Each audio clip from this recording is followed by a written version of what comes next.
Distinguished guests, ladies and gentlemen, and especially our guests from APEC economies. Yeah, thank you for coming and joining our panel discussion. Please have a seat.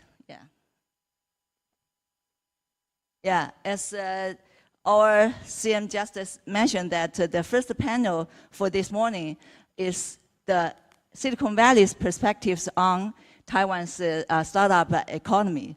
So I would like to say that why Silicon Valley's perspectives is so important, because as Dr. Liu just said, and Minister without Portfolio, Audrey Tang, also mentioned that Asia.Silicon Valley is one of our national initiatives in this cabinet, and we would like to promote the spirit of entrepreneurship in Taiwan to help stimulate the economy, especially the social network, the internet economy in Taiwan. So as you know that in the past 10 years, Ideas Show as one of the driving force in developing this entrepreneurship and the web-based startups in Taiwan, trying to help also our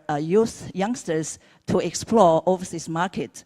And we are glad that this is the second year for us to join and inviting and get involved in APEC innovation in this region.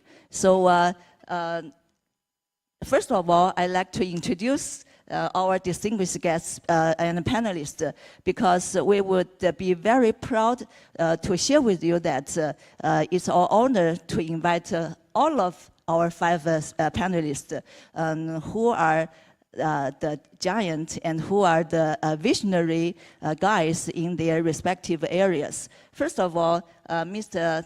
Gilbert Wu, he's very special because not like other panelists who are the pioneers and who are so experienced in investments area, but Gilbert is from prototyping area. He was with Foxconn and very specialized and experienced in making prototyping products. As he said that from 0 to 1 is not so difficult. From 1 to 1,000, it's something. But Taiwanese manufacturers are very good at making lots of mass production and commodity goods. But for the startups entrepreneurship, how to make a prototype and how to go to the market with product-centric innovative services is something. So we would like to invite Gilbert Wu to share some of his perspectives and viewpoints later on.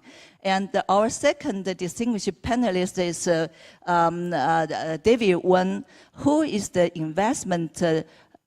Chief Investment Officer with Silicon Valley, Asia Silicon Valley Development Agency. David is very, very experienced in angel investment, and he has so many experiences in helping startups both in Taiwan and in Silicon Valley. So he should be able to share with us his experiences and perspectives from both sides. And later on. And our third panelist is Yvonne. Yvonne is very also experienced in investment, and also she is one of the partners in WI Partners. So after she's hers sharing with you, you can see very special characteristics of Yvonne, because she's so eager in what she's doing now. And also TK, our handsome young man, but although he is young, but he's very experienced in investing. So, and he also himself operates startups for several years. So you can see from his background and his experiences, how to operate and how to maneuver startups in this region, especially in Taiwan, to explore foreign markets. And our last but not least, the panelist Tina. Tina is with Cherupit Partners, and she's also interested and experienced in investing, and with lots of different kinds of early stage investment, and also venture capital and enterprise investment. So with 5 of our distinguished panelists, we can foresee how exciting they're sharing with us. So I'd like to invite our first panelist, Gilbert. Would you like to share with us your perspectives, how to go for prototyping, from your experience? Thank you. Thank you. With only 6 minutes, okay? Wait, yes. My name is Gilbert Wu. My last job was in Foxconn. My customer was Apple. We are making the Apple iPad Nano, Apple iPhone, and also the Amazon, the Kindle, the ebook. So all my customer is coming from a new innovation product. We have a lot of experience on that. Today I want to tell the one topic, the key word is the product realization. Okay? So when you think about the innovation, the first stage is 0 to 1, right? You have a new idea, you want to make a new prototype. That's 0 to 1. Simple. Actually, it's quite simple. Later on, I will talk about that. But the most difficult part I can see right now is from 1 to thousands. Then 1,000 to millions. Okay? All the issue coming from the how I can make it. Let me take one example, okay? One of my friend, well, later on he became my customer. He was introduced, he's a Sweden, come from Sweden, and he was introduced by MediaTek. My MTK's MediaTek guys told me, say, hey Gilbert, you have to help him. He was screwed up. You know what? He making a new product. It's a wearable product. And when we met in the CES, I'm telling him about how to do the product realization. I say, you have to do the EVT, DVT, PVT. What's that? He say, I can make any manufacturing in Shenzhen to make for me.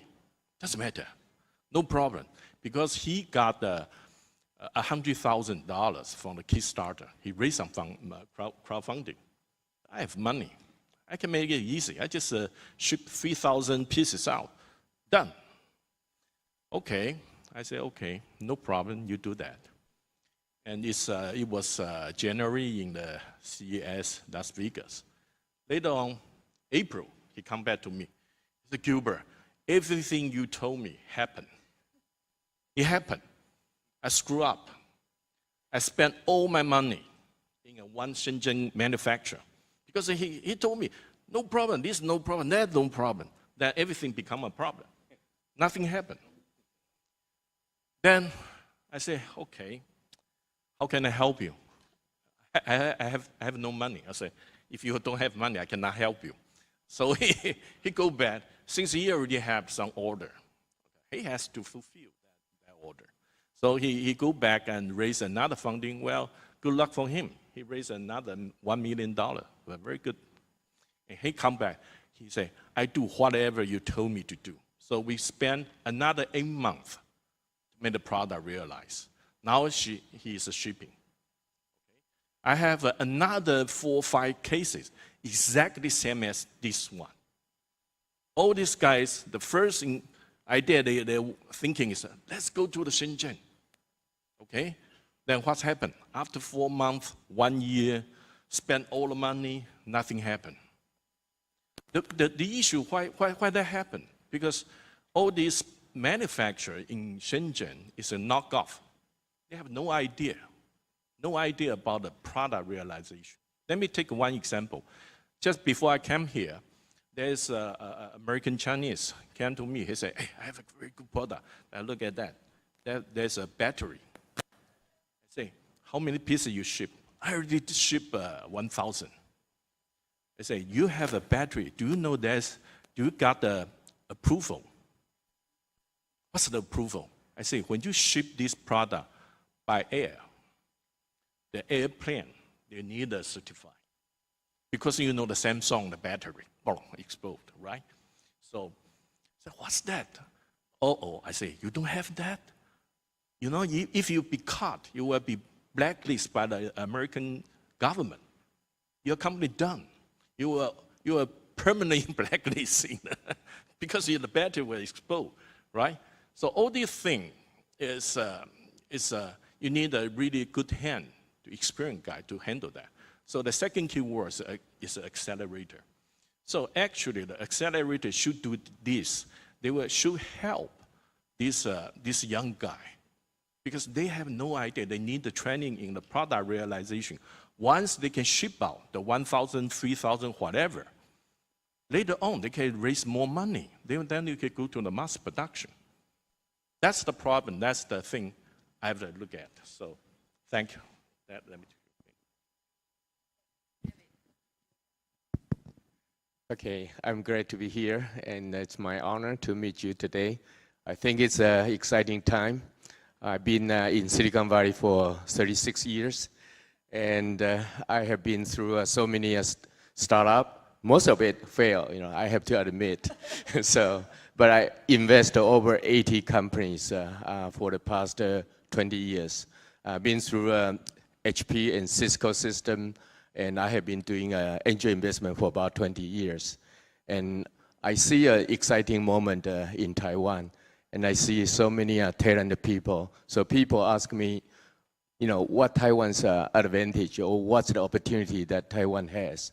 I think we have a very well-educated and well-disciplined, and we have a people with integrity and honesty. So that's, I think, the great assets that all the startup will make it a key success factors. And I would say, thanks to Minister Tong's introduction, Asia Silicon Valley Development Agency is here to help out, how to move Taiwan into entrepreneurship. It's an intergenerational that we can help each other to build up an ecosystem. And not just the investment side, I think we can combine with the research power and also with the younger generation, not just in Taiwan. I would like to emphasize we need to go global. I like the idea that this idea shows really go global, not just connect Taiwan locally, we also want to connect to Asia and beyond Asia, including Silicon Valley and also all the technology cluster across the global. It depends on where is the talent, where is the technology.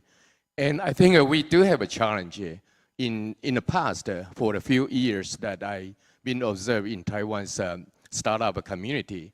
We do not have sufficient early funding, especially the angel investment, especially for the venture capital. They are so focused on the late stage investment. So this is really a big challenge for Taiwan's moving forward. And the good news is that we are going to address this issue. So recently, we just announced the Taiwania Ventures. So this is a capital management funded 40% by the National Development Council. And we'd like to move forward with some angel fund, matching fund. We also have about 330 million US dollar venture capital to fund it from A until the pre-IPO. And later on, we also want to have a capital market for scale up the economy, which is including the M&A, M&A fund or for the PE fund, private equity fund. So this is all the investment financial sector that we can offer to the startup community. How can we carry from the angel all the way to the IPO, even to merge, with the foreign company. So that's the rule that we are going to change for the game. I do believe that Taiwan has excellent, engineering resource, or we have a good talent to move Taiwan to the next era, especially in the IoT, IoT means a lot, including all the cloud, all the AI, all the AR, VR, and medical too. Smart medical, everything smart. Autonomous vehicle too. So we do want to play as a key player or key component, niche market player in the world. Let's use AI as an example. I think we do have the best educated, talent in the world. And we are good in math. If you look at the Olympia, math or physics competition, we are always on the top. And at this time, we also have a good support from Silicon Valley. Two of the outstanding, the most red hot company is from Silicon Valley, is from Taiwan. I know you know Jason Fang, Huang Renxuan, and NVIDIA founder and CEO. You may also know that Lisa Su, AMD CEO, is from Taiwan. And when I contact them, last week I visited NVIDIA, and after that I write a letter back to him and say thank you for all your support. In Taiwan, during the Computex, say he would help Taiwan wholeheartedly. He's going to help us. And he wrote right back to me immediately, say, I will be happy to get together anytime. So that kind of support, we need to reconnect with Silicon Valley. We do have angels in Silicon Valley who is from Taiwan with the experience in investment, in startup, also in the executive labor experience. I think this is a treasure that we need to connect with Taiwan to move forward. Recently, I don't know if you have read an article. There's 12 entrepreneurs who is successful. Right now, it's founders from Silicon Valley.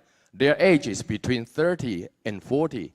12 people, 12 entrepreneurs that they founded about 20 companies. And I know some of them. And one of them, last time he came back for the game show, is Kevin Lin from Twitch. He asked me, what can I do for Taiwan? This is really the opportunity that if we connect with this resource to our entrepreneurs ecosystem in Taiwan, that's the great opportunity. I think with Go Global and take the risk will carry us a long way. And we need to fix our regulation.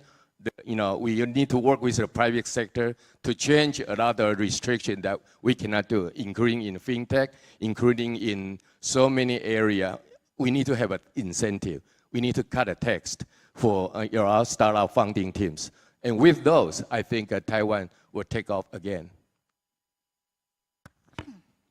Thank you, David, and thank you, Gilbert, and thank you, Eva. Well, I think you're totally right. And everything you mentioned about that, well, W. Harper, we have been doing that for a long, long time, yeah.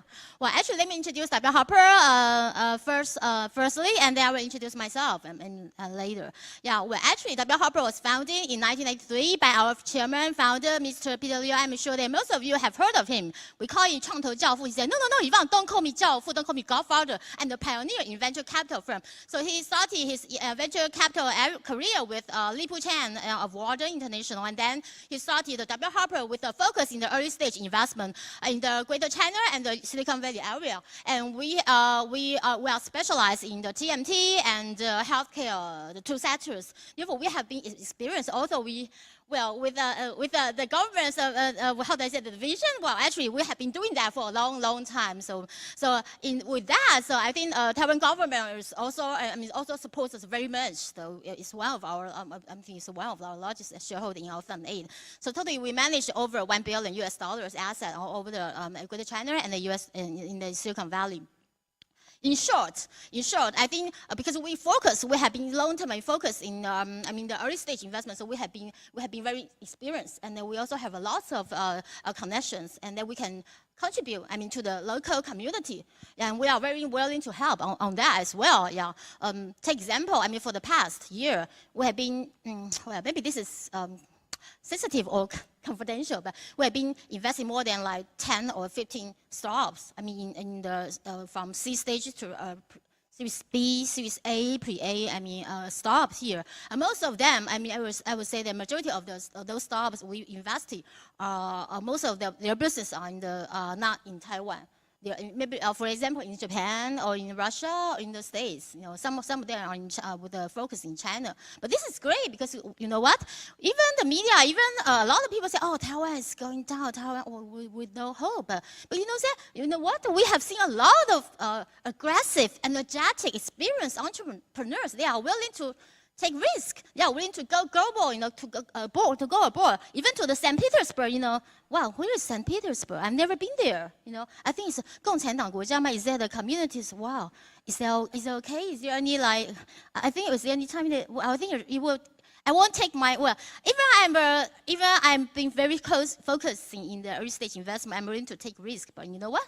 If it comes to I won't risk my life, to go to a place that will make me feel. But anyway, somehow, but those entrepreneurs, they have been doing that. I mean, doing that very well. So I'm so proud. And speaking of myself, I started as a system engineer in the company. Maybe. Not every one of you, maybe because you're too young. It's a satellite communication company. It's called 台阳科技 (MTI).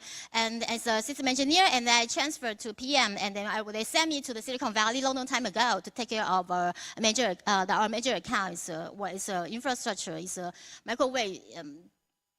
Communications equipment provider, and it's a very good experience for me. I mean, back then I saw a lot of great talents coming to the Silicon Valley. A lot of them are from Taida, from NTU, from Jiaoda, Qingdang. They've been doing very well in the back then it was called the Bell Lab. But maybe it's changed the name now today. They are doing very. I think they are doing awesome job.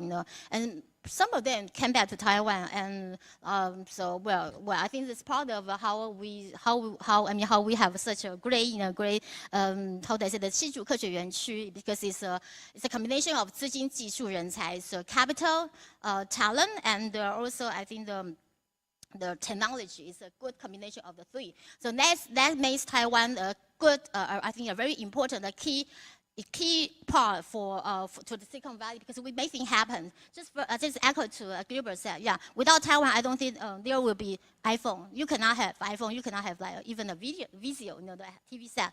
A lot of things like that. Okay, let me get back to myself. And then after Taiyang, I joined the CDIB, the 东南亚投资, long time ago, and then H&Q. So I've been very focused on the early stage investment, and then I joined HTC to spearhead their investment acquisition. So to me, I think Taiwan entrepreneurs are great. However, I think we should be more risk averse. Not afraid of to be fair. It's good. Sometimes to fail is good. Okay, and sometimes I think our innovations are not that disruptive. Not like that in the Silicon Valley. However, we have just like David said, it's a discipline. We have a loyalty and everything. We are very experienced in the commercialization. Also, we are very good at the prototyping. I think this is something good about Taiwan. So therefore, I think, further to David's speech, I think Taiwan, I think we are just right on the right point to take off. Just everybody will just have to work on it as a team, and that would be great then. Yeah. Okay. Thank you. TK, please. Yeah. Hello. How many times I have? 6. 6 minutes. Okay. Yeah. But talk more about your experience in Silicon Valley, and okay. What's your perspective, maybe to compare with okay. each other for cool. a certain extent. I will try to speak slowly, try to to balance the whole speed of speech. I can only catch like 10% of what she said.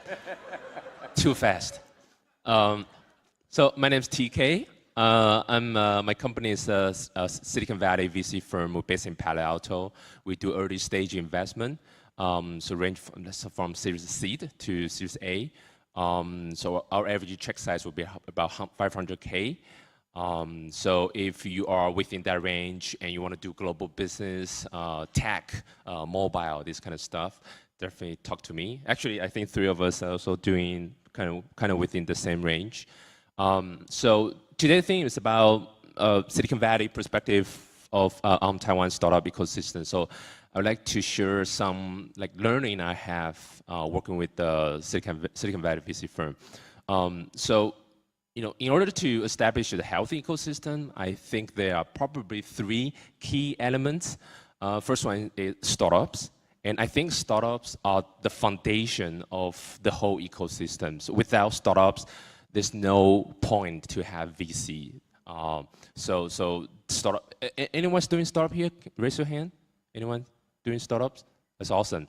Only like 3 people. Can we give a big round of applause to those 3 people who's doing startups? All right, doing startup is super difficult. I was doing my own startups. Now I switched my role to another side of the table. I'm now the investor.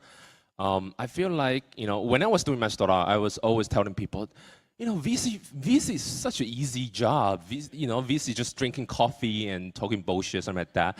But now I'm kind of like the switch to the another side of the table. I still feel the same. But not, VC's job is definitely much easier than startups. Startups, you have to roll up your sleeves. You have to work super hard to create things. VC firms just like piggyback on you and then take returns, something like that. It's really hard to do VC job to kind of like cherry pick the best thing. But in order to do stuff, startups always the one who create value. So thank you for that. But what I observed from Taiwan startup is that probably the biggest #1 problem is we don't dare to dream big, and that's a very distinguished difference from local startups and Silicon Valley startups. We have great talents, such great technology here, but we don't know how to make it a global business. We tend to do a lot of this kind of lifestyle business, which is good. I'm not saying lifestyle business is not good. It's totally good. It's just probably not venturable business. So for example, if you're doing some sort of like wearable stuff, like can detect some like biometrics, something like that, it's good. But once you sell the first batch, what's next? Is it second batch, third batch? When it's going to give you the 100 times return for your investors? So as time goes, a lot of this kind of weak business will show up. And so as you know, Jawbone just bankrupt, declared they're bankrupt. Even Jawbone declared bankrupt, and Pepper as well. This kind of smart hardware, they only do like this kind of products, but they don't know how to really make it a sustainable and huge growth business, will eventually face problems. And I see a lot of Taiwan startups as well with great technology, but not really apply into a big dream. And that's something that, is education and all these kind of society conceptions all kind of hinder this situation. So I encourage startups to break the cage and to really try something new, dream big. And the other element is venture capitalists. So Taiwan venture capitalists, just what David just mentioned, we tend to be a little bit conservative on startups because we are used to evaluate a semiconductor factory, this kind of short-term return. So we are used to invest in pre-IPO case. Now things change with these kind of early stage software companies. We don't know how to evaluate that. And also a lot of LPs, meaning the investor of venture capitalists, are also from like maybe government or huge companies that doing this kind of manufacturing for such a long time. They're not ready yet to really, kind of like involve themselves into this new economies, especially for this kind of software. So I encourage a lot of local startup, local VCs to talk to your investor, talk to your LPs, try to allocate more proportion of the fund into early stage software company. That's where you can get more return, and that's where can really help the whole ecosystem. I was talking to Andrew last night about a lot of this kind of fund structure was composed by different like bond, stock, and then, which is what Taiwan VC is doing right now, actually.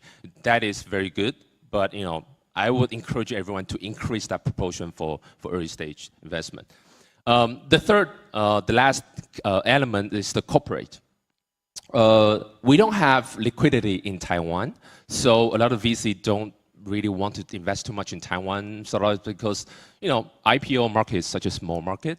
We don't have corporates buying companies. We don't have startups buying companies. So we don't have liquidity here. And a lot of corporates, you know, take Nokia. I love to use Nokia as an example. Nokia is such a great hardware companies, such great giant hardware companies. And can you imagine that they also sell most of this business to Microsoft? That's because they are so focused on hardware, they forget the actual threat is actually coming from other industry, such as software. So that's why when iPhone came out, in terms of hardware, iPhone is not as good as Nokia. But the software, iOS, Android, that's where really kill Nokia. So Nokia's supervisors, executives was like, iPhone, I don't care about that. It's just toy for little boys, little girls. But then they realized, oh my God, this is such a huge ecosystem behind iPhone, which is composed by the software, iTunes and this kind of Google Store. This software is what really attract people to use the iPhone and eventually kills Nokia. So Jack Ma of Alibaba said that the best timing to do reform the company, to change the company, is when we reach the highest milestone of revenue. That's when they start to think about, we have to start to change things. This is super, like, so to me, that was like, oh my God, so correct. Because if things goes down, you don't have the leverage to do anything. You are bounded by the shareholders, by everything. You can't really do anything. It is only the time that you're in such a good timing that, you know, everything goes well. That is time when you start to change. But I haven't really seen that happens in Taiwan corporates. So I encourage more Taiwan corporates to work with startups, work with VCs, and you know, don't warm water cook frog. 温水煮青蛙啦, yeah. So yeah, this is very dangerous position to be with. Yeah, thanks. Okay, Tina, yeah. Thank you. So my name is Tina. I'm from Cherubic Ventures. We are an early stage VC firm based in Taipei, and we invest both in the Greater China area as well as Silicon Valley. We've been investing since 2010, and now we have about 100 portfolios in our company. Some of the more notable ones in Taiwan you might have heard of include Pinkoi, which is a design marketplace, 91 App, 开店平台, Health to Sync, 智康堂, and VM5, yes. We have about 14 companies right now. And the US, some of the more famous company we've invested include Wish.com, which is a mobile commerce company that last year they did about 3 billion sales, and also Hyperloop One, which is a very fast high-speed train. Okay, so I think a lot of sharing from the fellow panelists, and I think when we're comparing Taiwan to Silicon Valley, we need to keep in mind that Silicon Valley has been around for several decades, and it is a very sophisticated, mature ecosystem, and it has a very, it's a big safety net. It encourages, if you're a startup, if you fail, you can go to work for Google or Facebook, or a lot of the huge company will just take you. So I think that kind of environment really encourage companies to dream big and to be bold. And looking back to Taiwan, I think it's actually relatively a very young ecosystem when it comes to early stage startup. I think back in, if you compare to Taiwan now to 2010, back then, if you think about early stage VC funding, it's pretty much non-existent, probably like nothing, right? But now we have at least 5 or 10 early stage VC that's very actively investing in startup, and they're adding more every month. And the government is also coming out with a lot of matching program or direct investment programs. So I think if you look at the bright side, we've come a long way, at least on the early stage funding part. Yes, there might still not be enough, or if you want to compare it to larger market, it's still not very much, but if you compare with ourselves with before, this is a major milestone, right? And then on the founder part, I think also back then a lot of the startups are fresh graduates or really young people without a lot of experience. But now we're getting a lot of very experienced professionals or entrepreneurs coming out of big companies, and they've decided to do a startup. So I think the whole the society has started to embrace innovation. The government, the corporation, they've realized they can't just work in silo. They have to embrace new things, and that means innovation, disruption. So I think the entire sentiment in the ecosystem has obviously changed a lot. And now we have a lot of great founders, and we actually produced a lot of really interesting and global company. For example, Pinkoi, our portfolio company, they are not just selling in Taiwan, they're selling in the US, in Japan, in Thailand, in China, in Hong Kong. And we have other really great companies like 17 Media. They're getting a lot of investors' attention in the region, and they're creating interesting content. We have App Here, which is an ad tech company, also W. Harper portfolio. They raise tons of money, and they are always, whenever there's a top 50 AI startup in the world, they're always in the list, right? And they're also backed by very notable first-tier global investors. So we have all these we're churning out really good early-stage startup companies. So I think we're really making progress in terms of the quality of the company that we produced in Taiwan. And also, I think when it comes to capital market, the IPO market in Taiwan is actually relatively an easy market for companies to IPO, or even compared to some of our neighboring countries. So yes, the PE may not be awesome, but it is a viable option. So I think, if you're a startup and you're doing really well in Taiwan, you can always just, go IPO right here. So that's a very straightforward route, right? And obviously, there's tons of tech talents.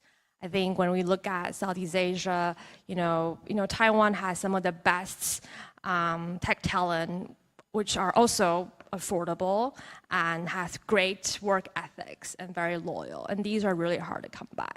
So these are all the great things I think Taiwan has produced and have achieved over the past year.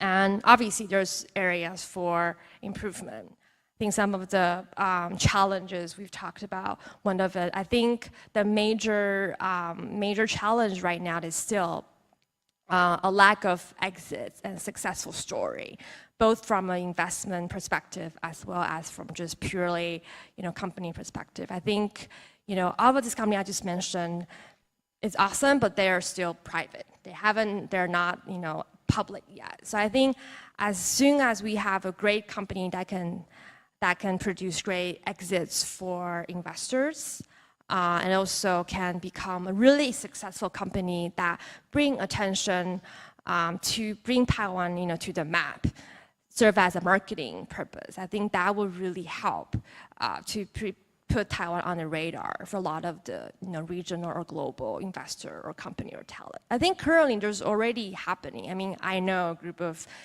international investors. They regularly come to Taiwan to check out companies. So I think they're a little bit hesitant still just because the exit market hasn't been that well for early stage investor. We've had some, early stage startup exit that's sub 50 million, which is not excellent, obviously. So we really need to raise the bar and produce mega hits in order to really, put Taiwan, position it as attractive market. Yeah, so I think that's one of the challenges we're facing right now, and but I think we're getting there, right? I think a lot of the things that the government is doing, not just the funding, but also the AI lab, the effort to attract foreign entrepreneurs, the entrepreneur visa to come to Taiwan. So I think we're already seeing a lot of improvement being made, and I'm very confident that in a couple of years we're going to see a better ecosystem here in Taiwan. Okay. Thank you, Tina. So after all our panelists sharing their perspectives and some experiences in themselves or in their companies, I would like to ask some questions from our panelists. For example, David, I would like to go for you first. Because you are in charge in the investment in ASBDA. So what, and you also mentioned the ecosystem and also encourage some changes in especially the funding structures. So apart from funding, so what would you think Taiwan government can improve the environment for startups, better environment for nurturing even more or better or bigger startups. So what is your perspective? Okay, I think we are working very hard with the private sector, including some of the consulting service firm, that we need to change the taxation to the startup community. I think there are so many unfair or not necessary practice at this time. You know, my proposal is very easy. Compared to Silicon Valley, how the startup, how the US give the incentive to those startups, we just do it the same way. I'm not asking for better or for any, subsidize better than Silicon Valley. So in that case, for a lot of the startup, you don't do the tax, or for the stock option or for the stock grant, you need to give about the same, system or same, incentive as the. Let me give you one example. I invested in Next Green Technology back in '97 as an angel investor. At that time, for the small cap, U.S. government even give you a better deal for if you invest a small cap, business, you get $1 than long-term capital gain, and that tax is so low that you give a lot of incentive to the shareholder, also to the founding team. So at the end, there's so much motivation and so much return on investment for both the angel investor and also the founding team. I think we are lack of that kind of mechanism to encourage our startup to go to take the risk. For example, if you take all the risk, but your return is not materialized compared to the effort you put in, and that's not worthwhile. So we want to motivate that if you really dedicate yourself for the next 5-10 years, you're really going to be successful and make fortune. And those are the environment, the investment environment for both investor and for the founding team. We need to change that part. And I think there are so many regulations we need to loosen up, or we need to, to give a better, incentive to a lot of the people in this ecosystem. Yeah, really. Taxation policy as well as some regulation, losing regulation for the innovation, but for many cases, especially lifestyle or some C2C innovation, that might hit to the limit of the regulation. So like Uber or some other innovations. So that's kind of tricky for startups or even for corporates who wants to do innovation, always have the boundary of regulation that is really a headache for all of us. So Yvonne, I'd like to ask you, since you are also experienced in both sides of the coast, so from your point of view, what would you think to compare with the startups in both Taiwan and Silicon Valley? How would you see the differentiation, and what advice would you give to Taiwanese startups to learn from their counterparts in Silicon Valley in the US? Okay, thank you, Eva. I think this is a great question, and people have been talking about that for a long, long time. People have been talking about it a lot.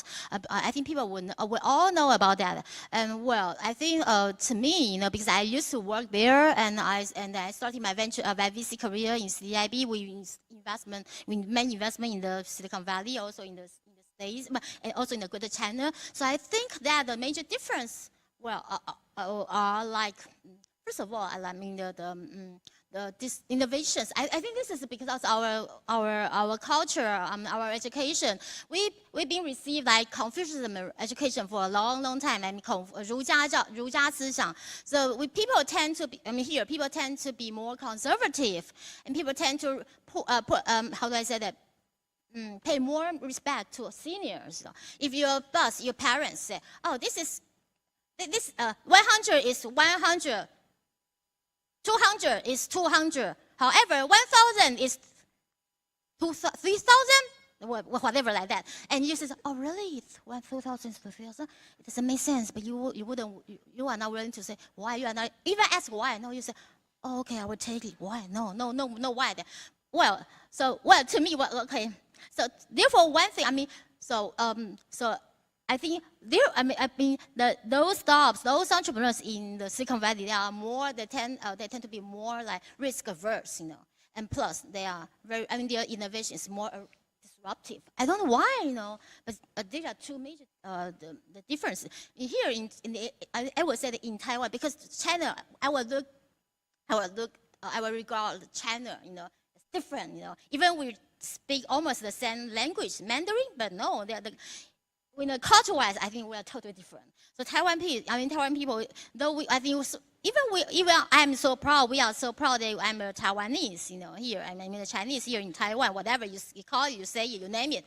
But but we tend to be more conservative. People of my peer, my fellows, they tend to take the, how do I say that, easier way. If they can go to MediaTek, Lianfake, I would tell you that 50% of them, they won't start yours.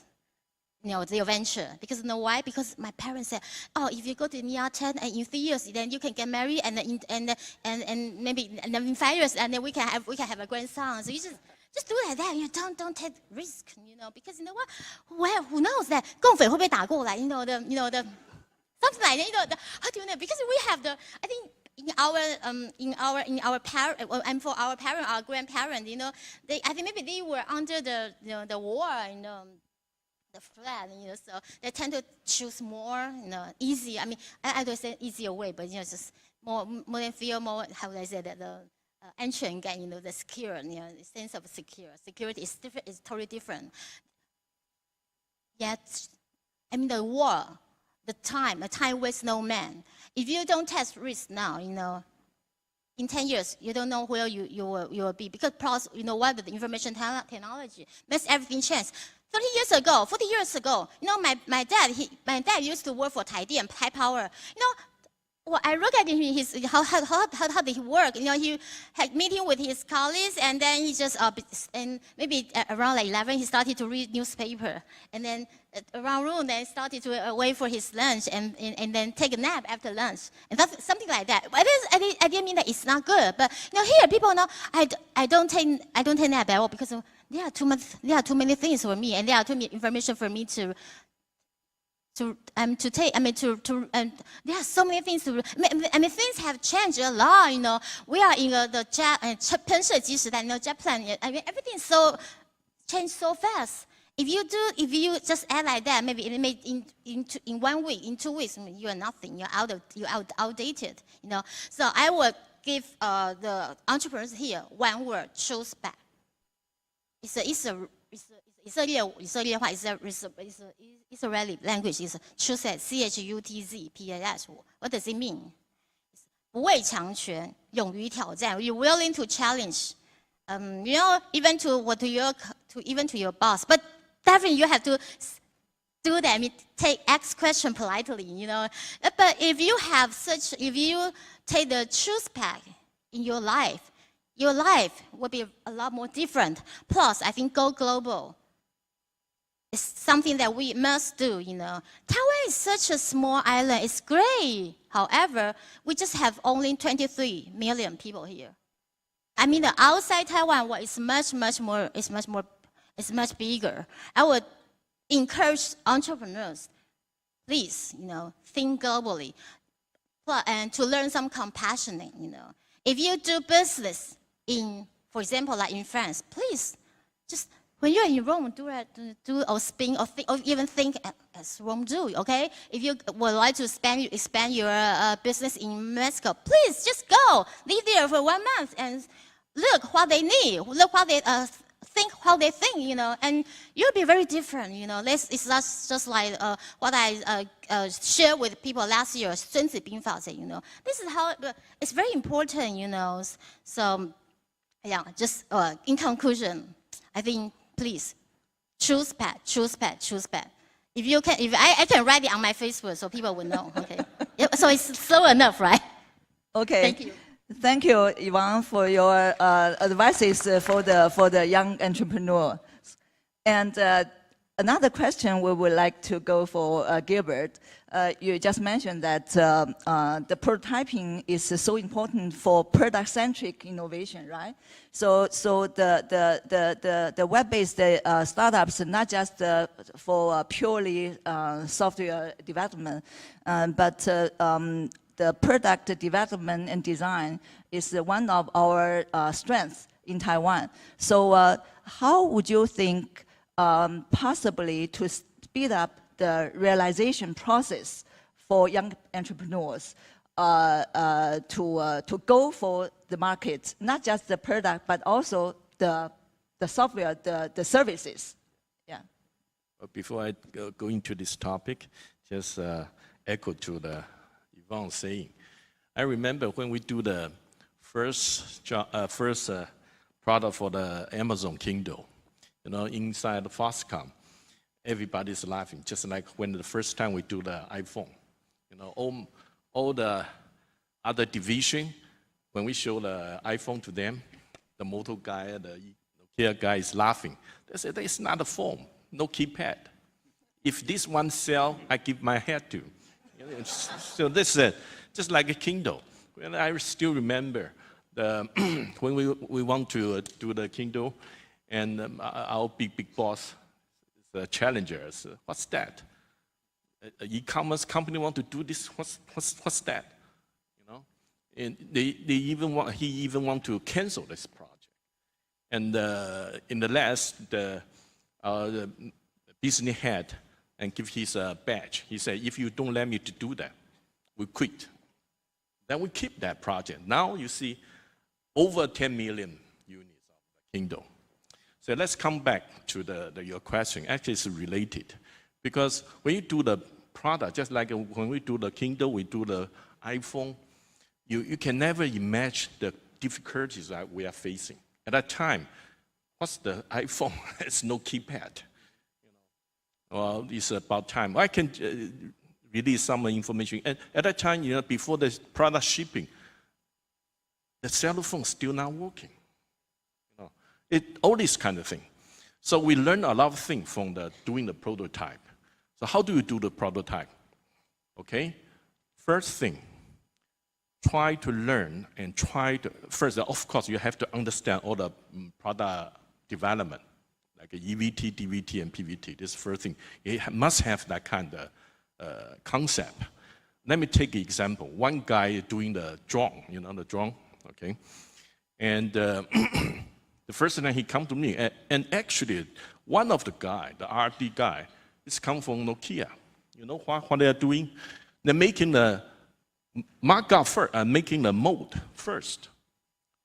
Normally, we do the EVTs doing the EE first, the PCBA, then the mechanical parts. He's doing the mechanical parts first. I say, hey, you will have a problem. He just don't listen. Then you know what's happening? When it looks very good, the drum looks very good, but the PCBA cannot fit in. See, this is a product development. You have to follow some discipline. You have to follow. Because you have to fix your PCBA first.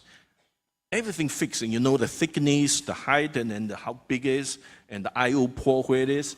Then any design have a design guideline, design limit. So you have to follow the PCBA EE first, then you have a mechanical. Then you have the DFX, design for manufacturing. You have that kind of thinking. You're not just go everywhere. I can do this, I can do that. No. You're always thinking this product can be manufactured later. Okay? So first, you must learn how to do the product development, the process. Second thing is, try to utilize, because you start from the double E, right? Try to utilize the module. Because your module maybe come from Intel or whatever, MTK, whatever. Don't go down to the chip level. Let's start using the board level thing. Because if you think you're a Superman, you can design from the chipset. Don't do that. Please believe me, trust me. Don't do that. Let the other people, professional guy, do the board level thing. You take that out. You know, we have that kind of experience. I remember the first time when the MTK come out, the chipset for the wearable, he come to me, he said, oh, we have no problem. I say, well, let's see. After 1 month, I give him the report. I found your 4 bugs in your system. Well, I don't see it in the chipset. Hey, in system, eventually you have to ship out in system, not just as chip. So a lot of problem will come out in the system level. So you don't do you let the chipset guy do the chipset's job, and somebody will do the module, and you do the final system. Then you have to have a test plan. This all these new guy they don't have. And you guys have to learn that. If you don't know that, you get somebody really know that. Actually, Taiwan has a very strong resource on that. Don't forget, all the big OEM companies are owned by Taiwanese, right? Foxconn, Pacatron, Inventec, whatever. This all the Taiwanese guys, and they have a very good experience on the product development. They're making iPhone. They know how to do that, but you don't know. So you have to get a lot of people actually right now in Taiwan. You can utilize their resource. So you have the module, then you go to the mechanical parts. Then you start thinking about the cloud service, software, whatever. But you always put everything in a system level. We call it level 10. Okay, so it's my recommendation. Okay. Yeah, and also TK, I would like to ask you. You mentioned that Taiwanese youngsters need to think big, right? Dare to realize their dreams.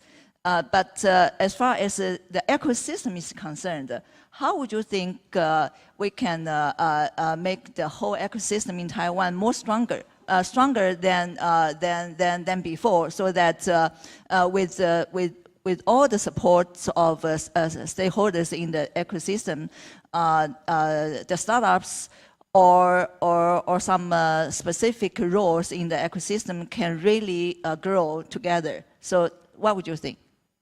I think the first most important thing is still startups. If startups become like high quality enough, then the money will follow startups. So you don't really need to worry about you are located in Taiwan or you're Taiwanese. It's a global village. You can just buy a ticket very easily to go to Silicon Valley, go to other countries to explore that market, and really to immerse yourself in. I would definitely encourage a lot of startups to stay a week or as little as a week or to a month, 2 months in Silicon Valley.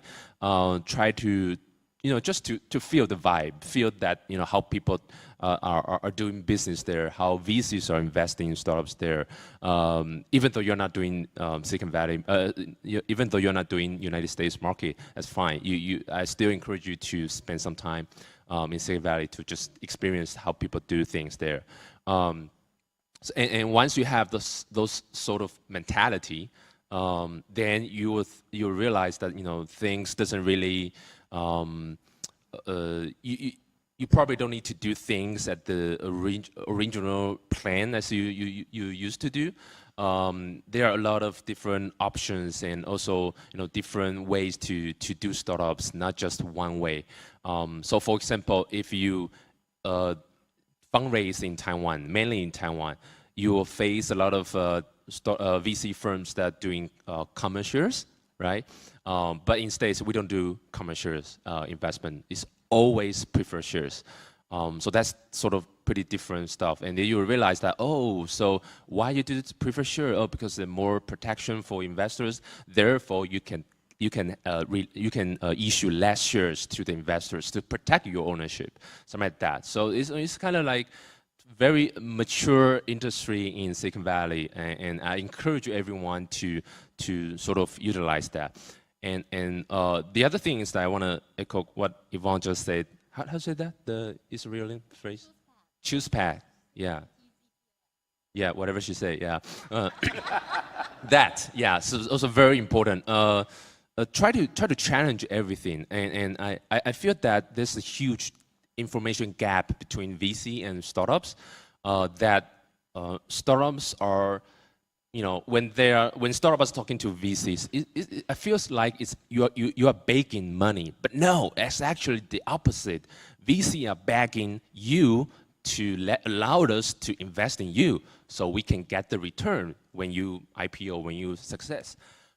So a lot of scenarios out there is like startups talk to VC, and then VC just say, okay, I'm the god, all right, now this is the shady term, and then accept it, and then startups are like, oh, yes, sir, thank you, God.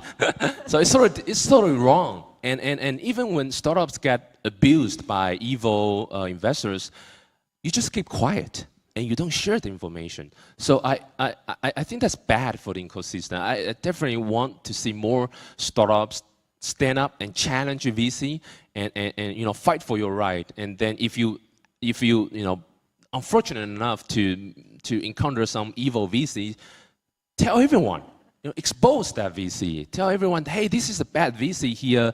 He signed a contract and then didn't wire the money, or he talked a lot of these shady terms with us, and he's negotiated with us very badly, something like that.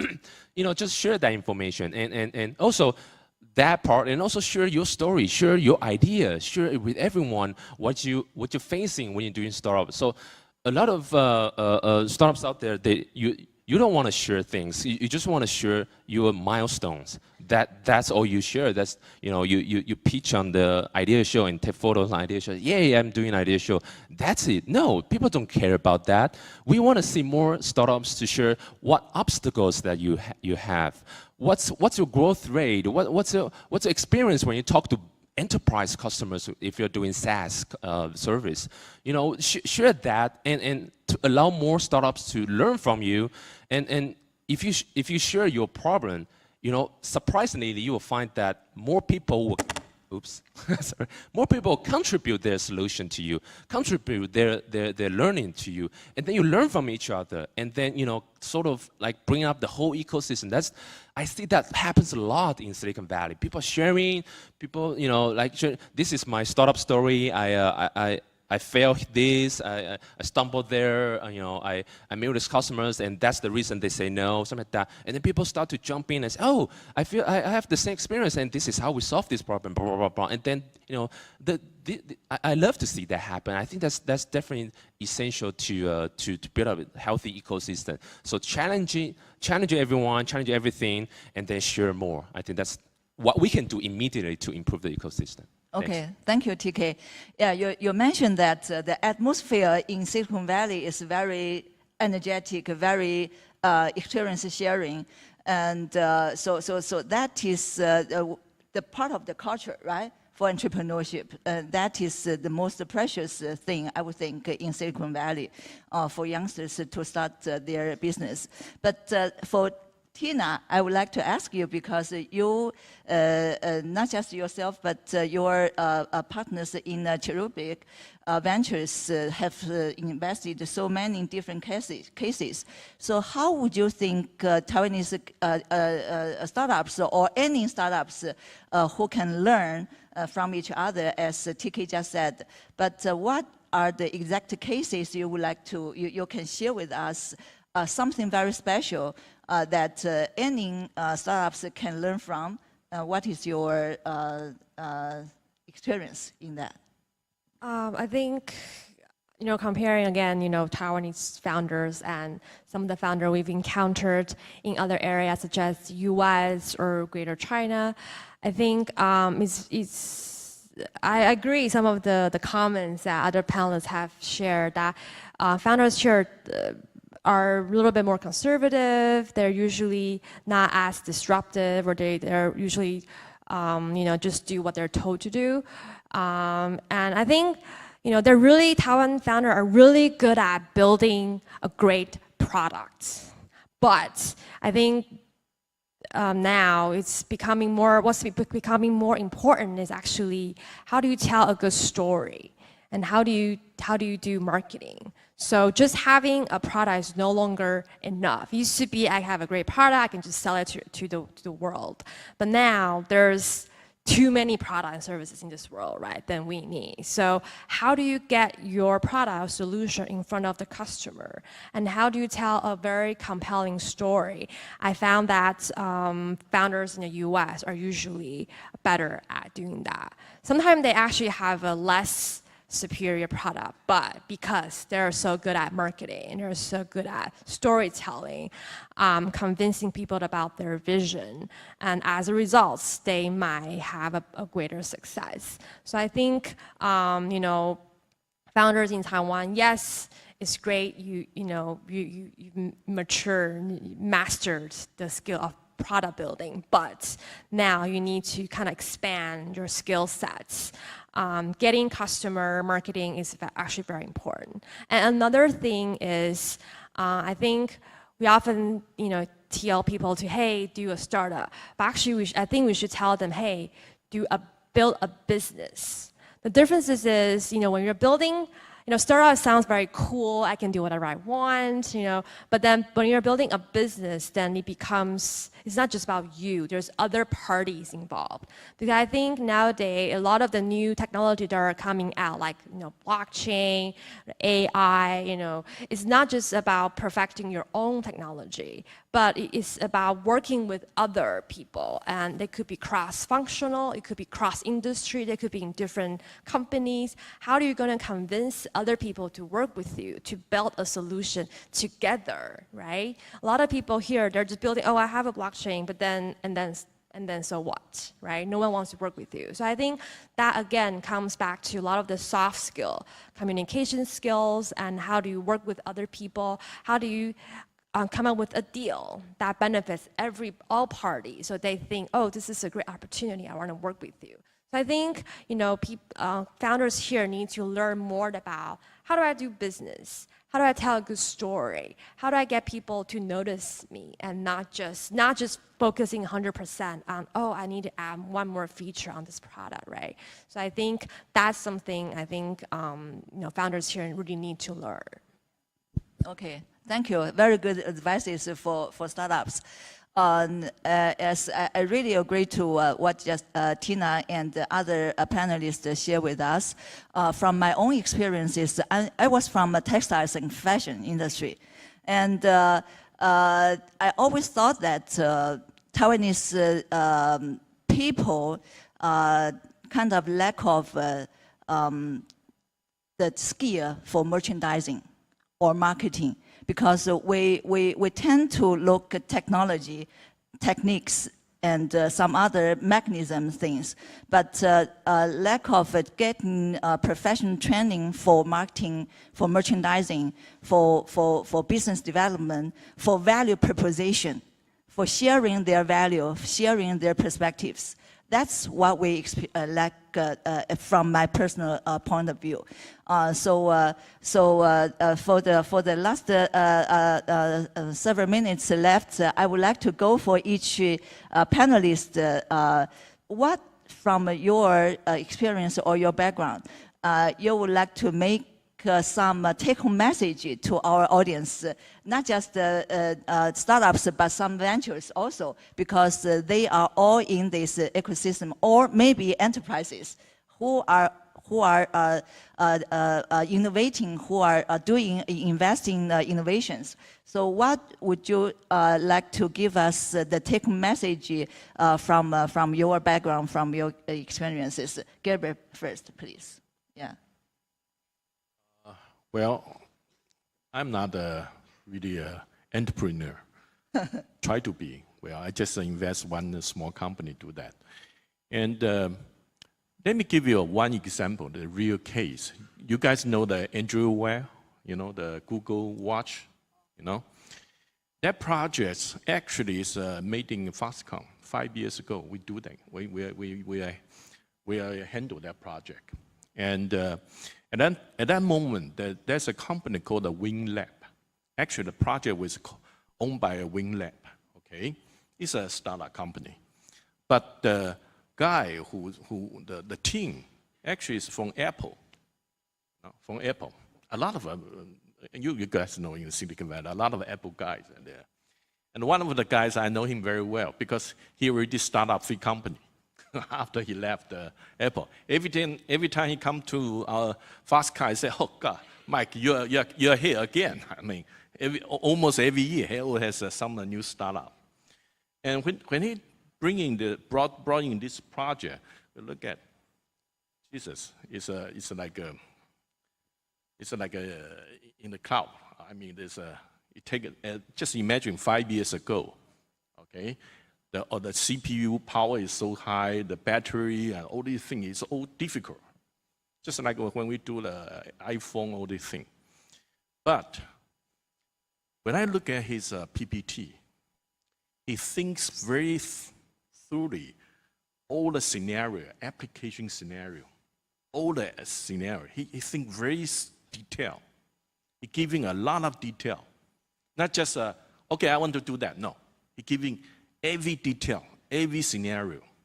Then he go to this application, if we doing this, what the spec will to support the application scenario. He think very detailed, which means he do a lot of homework. The homework he's doing is, when I look at this, comparing with whatever I see that some young guy show me, the details, I mean, the deep, he really work is so deep, really so deep. Then we come out a module.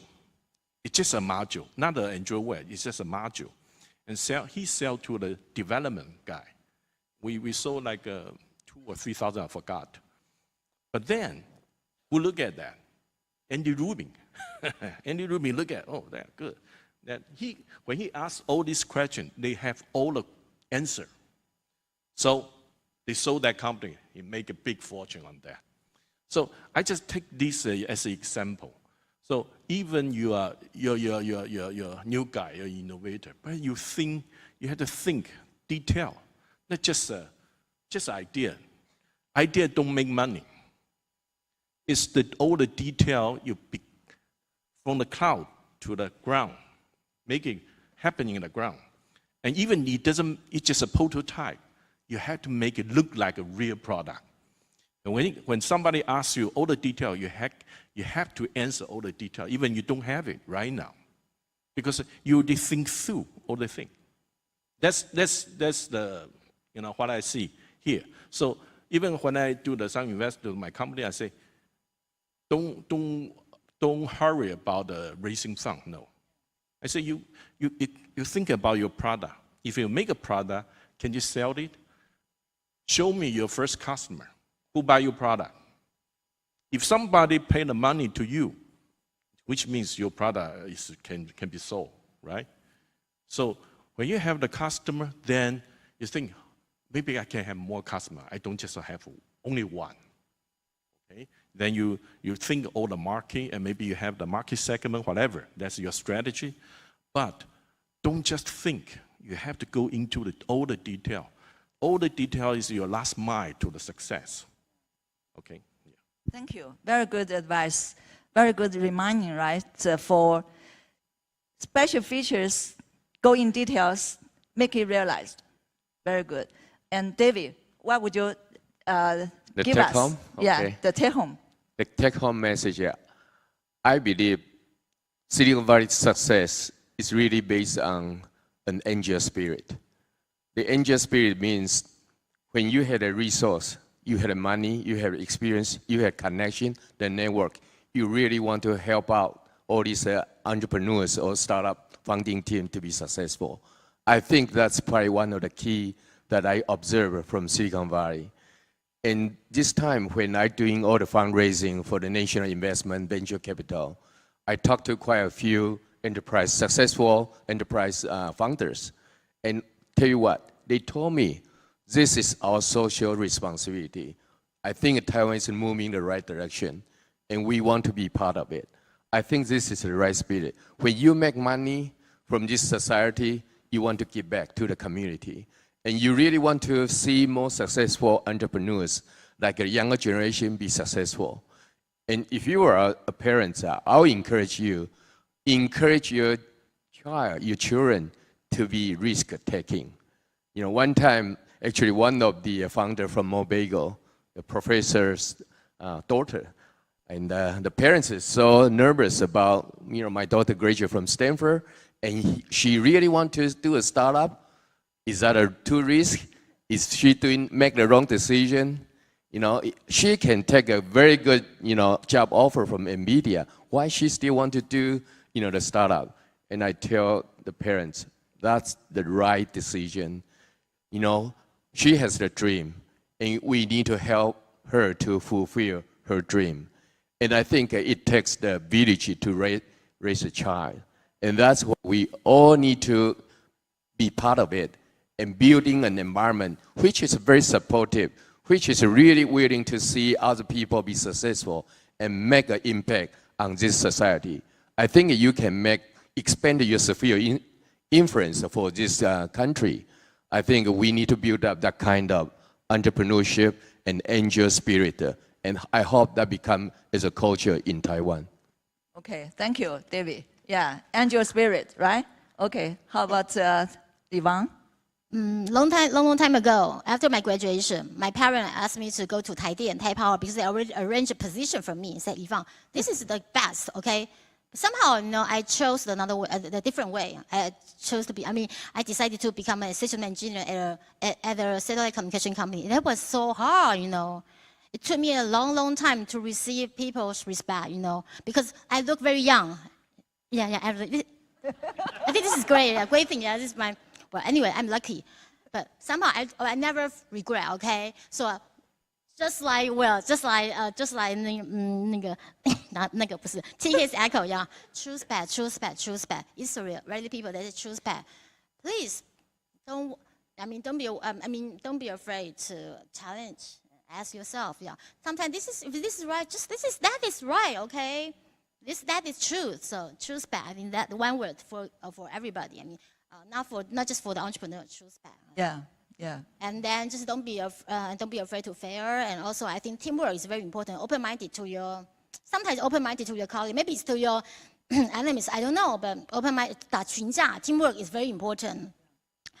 And thirdly, try to be compassionate. You know, it will help you very much all your life. You know. Thank you very much. Okay, thank you, Yvonne, for your advices. Yeah, TK. I think my takeaway is that recently I heard a term is from Israel called choose bad. Yeah, that's my takeaway, choose bad. How about Tina? Yeah. Well, I think my take-home message is, as I mentioned earlier, Taiwan as an ecosystem, we need to produce mega hits, and we need to position ourselves as an attractive early-stage hub in the region. So I think collectively, let's work together. If you're a founder, if you're working on something, you know, dream big and be more ambitious. Take it to the next level. Create a great company. And if you are a government or corporate or investor or anyone else, but then in this ecosystem, you know, let's try to help Taiwan, help this ecosystem to produce the best and the mega hits of the region. So we have something to be proud of. Yeah. Okay. So here comes the ending of this panel. So you can tell that how much have already been shared by all panelists. To sum up, I like to pinpoint some keywords, not just the truth bets, but also the ecosystem. If we can really differentiate and appreciate the difference between Taiwan or Silicon Valley, because Silicon Valley is part of Bay Area, right? So the whole environment, the whole atmosphere has been nurtured for so long time. So if we really want to develop our entrepreneurship in Taiwan and help them to go global, then as David just mentioned, not just the funding structure, not just the taxation, not just the regulation, but some angel spirits changing parents' mindsets, not to be too protective, to encourage children or youngsters to take whatever risk because they are young. They can afford some tumbling, right? So this is what I also tell my daughters, not to be too shy, go for the stage, speak out for yourself. That's the spirit we really need to encourage our youngsters here. But also, as Gabriel said, go for detail, because when you want to innovate product-centric innovative service, the prototyping of products is the crucial process. Not just imagine, not just image your product in a fancy way, but how to really get it produced need to go very detailed. And thinking about scenarios for each special features, and that can help us to realize the prototyping process in a very fast and effective way. And also, as Tina, Yvonne, and TK just also said, the ecosystem, including is comprised of startups, VCs, and enterprises. No one can stand alone without other supports. So in the ideas show, after 10 years experience, we found out that without enterprises going hand in hand with startups, it's very difficult for startups to really go into the market because their lack of context, they lack of marketing channels, they lack of not just the funding, but all these human resources, human relations. So if enterprise can collaborate with our startups, with the support of a VC, that would be very, very good ecosystem to be built. And so we also have some buzzwords we heard from this morning, such as the marketing and storytelling, telling skills, and also the corporate, don't be shy and think big, etc. So hopefully this wrap-up can remind you memories once again. And I like here to give a very big applause to our panelists. Thank you very much. 让我们再次以热烈的掌声，谢谢岳副所长以及所有语坛贵宾带来的精彩座谈。